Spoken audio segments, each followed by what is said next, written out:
오늘은 한일 경제전쟁과 일본 불매운동에 타격을 입은 의회의 분야에 대해서 이야기해보도록 하겠습니다. 끝까지 시청 부탁드리겠습니다. 좋아요 앤 구독.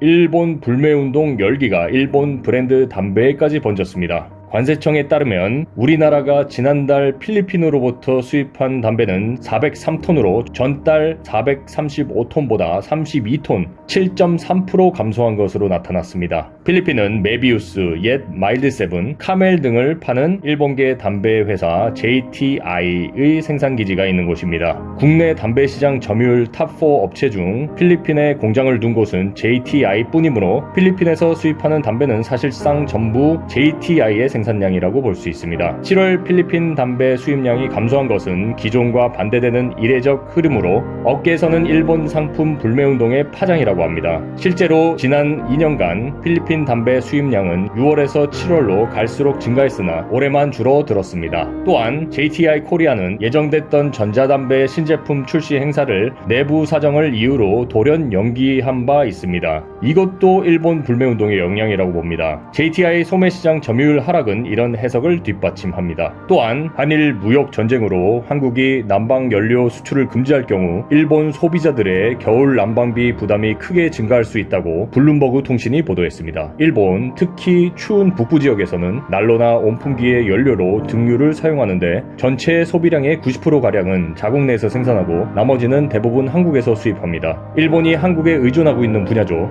혹한과 같은 사태와 동반해 한국이 등유 수출을 금지할 경우 일본 내 공급 부족과 가격 급등을 초래할 수 있다고 예상됩니다. 싱가포르 애널리스트는 한국의 잠재적 등유 수출 금지가 가져올 결과는 극심한 공급 긴축의 시기가 될 것이라고 했습니다. 실제로 일본 정부 자료에 따르면 지난해의 경우 일본 등유 수입의 79%가량은 한국산이고 이는 전체의 13%입니다. 일본은 등유나 가솔린 수입을 위해 중국과 싱가포르에 의지할 수 있지만 비싼 화물 수송 비용과 항만의 수용력 부족은 연료 수송을 어렵게 만들 것이라고 했습니다. 사실 오늘 소개한 분야들은 일본이 앞으로 받을 타격에 비하면 빙산의 일각에 지나지 않습니다. 일본의 무역 보복에 한국이 연일 반격을 가하고 있고 이에 출구 전략을 마련할 수밖에 없는 일본의 모습을 앞으로도 지켜봐 주시길 바랍니다. 대한민국 파이팅입니다.